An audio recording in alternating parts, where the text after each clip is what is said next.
Hi, welcome to the Daily Record, High School Sports Insider. I'm Aaron Dorkson, along with Mike Plant, who was just hiding behind the plant. We're coming from a secret location. Actually, we decided to pay a visit to producer, director, photographer Dan Starcher's house, and he has a nice studio, so thanks for hosting us, Dan. We're hoping to have some renovations on our studio. Well, let's just jump right into it. We're going to be talking high school boys basketball, wrestling, and girls basketball. Mike Plant's the boys basketball, the main beat writer. Mike, what are some recent developments? I know that Dalton, they have a pretty tough district/region or whatever, and some things going on with Loudonville and Warville boys. Yeah, Dalton, the Dalton boys, the Wayne County Athletic League by 2 games, but last weekend had an eye-opening defeat up at Cleveland St. Joe's. They lost by 49 points to St. Joe, who is a possible sectional district opponent. So the Bulldogs, even though they lead the league, have an eye on that postseason and know that they're going to have to get better for sure. In that regard, congratulations to Loudonville, as you touched on. They won their first game the other night. Nice win for Kelly Seabow and the Redbirds.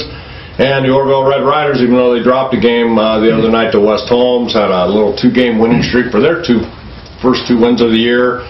Trevor Summers averaging 14.4 points a game to lead the Red Riders. Villa Angela, St. Joe's in Division 4, competing against little public schools like Dalton. There's your public-private issue in a nutshell. They used to be Division 1 back in the day. No way Dalton is on a level playing field. But anyways, that's for another time. Let's jump into the OCC, Mike. West Holmes, pretty good team. Brady Arnold's ankle, though. One player really can affect a team when they're that good. Yeah, Brady Arnold, the junior guard for the West Holmes Knights, averaging over 21 points a game. Hurt his ankle, tried to play against Orville Tuesday night. Might have tweaked it a little bit and had to come out of that game, but Brock McCauley, Michael DeWitt stepped up in a pretty easy win against the Red Riders. They're going to need Brady Arnold back if they want to make an OCC and a postseason run. And then the Worcester Generals went over to Massillon, picked up a nice non-conference win. Aaron gives the Generals 7 out of 8, 7 wins in their last 8 games. Heading over to Mansfield Senior for a big OCC game against the conference leading Tigers. Generals are going to have to handle Mansfield Senior's vaunted pressure. And on that injured ankle front, Grant Stokes sat out the Massillon game, and they're going to need him back in the lineup Friday night. Well, the shot clock's running out on our boys basketball segment. Mike, what's your final shot you're going to throw up here? Well, a couple teams I just want to touch on real quick. Northwestern had some disappointing losses, but the Huskies are 8-5 now. One of the top starting 5s in our area. They need to figure out a way, Aaron, to exploit the advantage they get inside against most county schools with Brandon Covert and Drew Klein, both about 6'5". And finally, Highland is the only ranked team in the area of the boys' teams, ranked 11th in Division 4. The Hawks are 11-2, Aaron, and they may be developing a go-to guy in Todd Ropp, who is averaging almost 14 points a game for the Hawks. Well, there's a look at boys basketball. We'll jump into wrestling. The Mad Doctor. Finally, we have the brackets released for the first ever wrestling team tournament. Any team in the state can get it. Waynedale's a top seed. They're going to be hosting. It's going to be on Wednesday nights coming up, starting January 23rd. I think it's going to be exciting. Tuslaw's the other top seed in the region. They could possibly have a showdown, Waynedale against Tuslaw. I was going to ask you that, Aaron. You've seen the brackets. I know there's some possible area versus area matchups that we usually don't get to see until maybe the county meet or something. What do you see maybe looming on the horizon in this first dual tournament? Well, I think it's exciting for fans. I know that Waynedale coach Louis Stanley, he has tried to avoid the other WCAL teams because they can possibly see them in the WCAL tournament, sectional district, even state. There have been instances where the same kids wrestle 4 straight weeks. Now it could be they'd see each other 5 or 6 times, but I still think it's good for area wrestling. If the seeds play out, imagine this on January 30th at Waynedale, the Golden Bears take on Norway in a duel, and then Northwestern. That's exciting for area teams. but also maybe the health of the kids, it's throwing more at them. But if you're really a truly elite wrestler, you're not really usually being challenged that hard in the WCAL meet or the sectional. But either way, good or bad, it's the first time. Let's see it play out, but I think it's going to be exciting for the local fans. Yeah, it's a pretty cool concept, having a team champion, even though they do crown them at the state tournament. But there are teams, as you know, being the Mad Doctor, the teams that are built for duels and teams that are built for tournaments. So it'll be interesting to see how that plays out. Real quick, Aaron, the tournament isn't far away, and I know that wrestlers, they kind of taper down and try to build towards, they want to be at their best towards the end. We always have some area kids that are going to make some noise in Columbus. Who do you see as possible state title contenders? Well, right off the bat, I think the biggest win of the season so far is Brendan Stanley of Waynedale. He's something like 33-0. He beat a defending state champ this past weekend at the Marion Invite. He's our wrestler of the week. Phenomenal effort for him. Zach and Zane Nelson of Waynedale, provided they're healthy, they'll be ranked very highly in the Brakeman report. Max Rosekoff of West Holmes, ranked very highly. He could be ranked #1. And Zach Srock, I had a feature on him today. He's got some interesting family roots. He's undefeated. He could be ranked #1 or 2. In fact, here's some of the comments. We did a video interview as well with Zach and his dad, John. Anyway, it's been an honor to watch him wrestle. Each match he improves, and I always count on him to win. He does a great job of working hard and everything, and it just really makes me proud, our whole family. Zach, what kind of influence has your dad been on your career? Well, he's definitely, he's the one who pushed me into wrestling and into the sport. And he's been there the whole way since Wadsworth Youth and just running the clock and everything. And definitely been a huge influence. He's pushed me the whole way, and he's taught me how to cut weight, he does everything for me as far as even after a match when we're at home, he'll wrestle me in the kitchen or try to show me something. Anything he can do that has influence on me. Obviously he did 3 sports in college. He knows what he's talking about, so he's been my #1 mentor. That's pretty cool. Is it hard to believe after all the matches you've had and practices that this is your last crack? And what's your mindset? How do you feel going into your stretch run as a senior? Yeah, it definitely feels funny. I think it feels funny for everyone being a senior finally. It feels like I've been around for a long time since I was competing with seniors as a sophomore, and finally it's here. I tell everyone I didn't do as well as I wanted to last year, but this is definitely the last crack, and I've got the ranking and definitely the potential to do it. So, what do you think it's going to take to get to the very top? I know that's your goal. I just got to keep working hard. I think I have what it takes right now. I just have to stay uninjured and just keep working hard and getting better every day, and by the state tournament I'll be ready to go. John, I guess last question for you. What do you think about just the sport and wrestling, what a great sport it is, and maybe your thoughts on how you were on the last College of Worcester team. What do you think about how it's disappointing to you probably that so many colleges don't have wrestling anymore? It's very disappointing that the College of Worcester got rid of wrestling. It was important for them academically to go into the different conference. They had their pathway.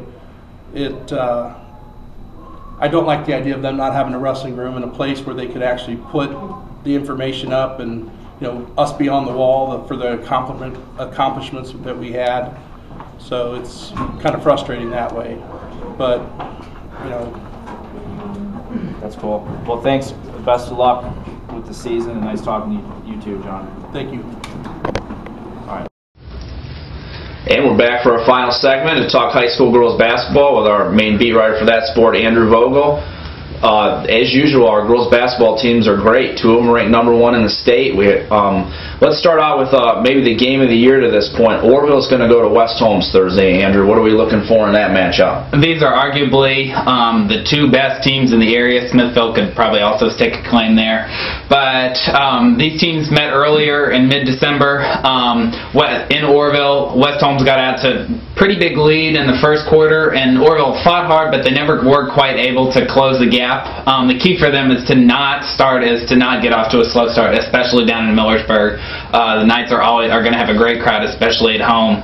And kind of the 2 things to watch for Elena Snyder is a tough team for anybody to match up against, but Orville, the one thing that they don't have is a ton of size. They kind of rebound by committee, but they don't have a true post presence, and that's really what kind of did them in their first meeting. So that'll be interesting to see how they defend her. And for Orville, Hannah Plyben's got to have a really big game. She played okay in the first game, but kind of you maybe expected her to just kind of break out with a big game. She didn't have that. She's their all-Ohioan player. She's going to have to step up so that Orville obviously wants to clinch or kind of force a tie there at the top of the OCC.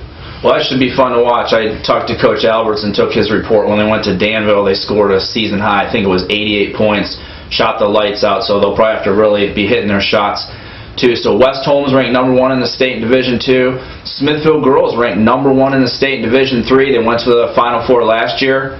Can the Smithies get back, and do you think they really are the #1 team in the state in Division III, Andrew? We'll see. Africentric is the team that they lost to last year. I think they're ranked right behind them. But Smithfield's undefeated, and Africentric is not. Mike Miller's team they always play good defense, and this year is no exception. They play hard man-to-man defense, and kind of the way that a lot of the teams these days are playing press defense and really want to force turnovers. Mike Miller's team makes you work for every bucket, and that's why they're kind of #1 again.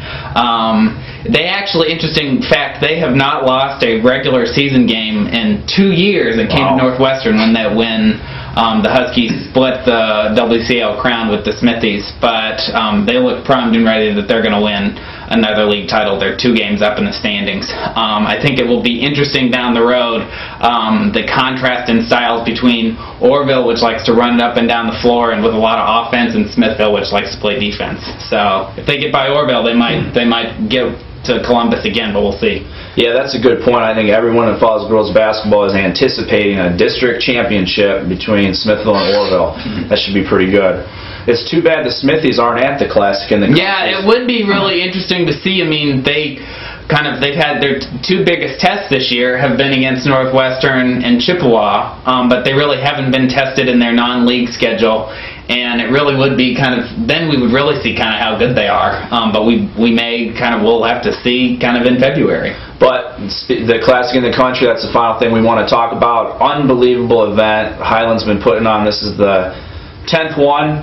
And tell us, Andrew, the area teams are going to be there. In a nutshell, some of the things we can watch for down in Berlin. I think one of the most interesting games is going to be Saturday afternoon at 1:30, West Holmes and Columbus Africentric. Africentric beat Smithville last year, and as the Smithies can attest, the Nubians like to run up and down the floor. So much speed and so much athleticism, and so that's going to really be an interesting test for West Holmes. They probably have more size, especially with Snyder, but it'll be a really good test. That will be flat out the most athletic team that West Holmes will face. Who's Orville going to play? Tell us about that Orville will play Reedsville Eastern. I think right now they're ranked #10 in Division IV, and they have a shooter. I think that's going to Dayton. That's a junior, and Paul Chamberlain said that she can shoot the lights out as well. So another girl, just like Plyben, that can score at will. What about host Highland? And Highland, they play on Saturday night at I think 8:30, and they play Damascus, a team I don't really know a whole lot about, but the interesting fact is they're coming all the way from Maryland to come to this event, and I think that's kind of one of the staples of the Classic in the country. Is there's so much talent, not only from in-state, but really from the entire region and the whole country for that matter. So it should be a really fun 3-day event. This is actually the 10th year of the Classic in the country, put on really started by Tom Jenkins and Dave Schleybaugh, the Highland girls basketball coach, so it should be, again, a fun event. Well, it's going to be another busy weekend highlighted by the Classic in the country. And thanks for your information, Andrew, and everyone out there. Thanks for watching. This has been another edition of the Daily Record High School Sports Insider.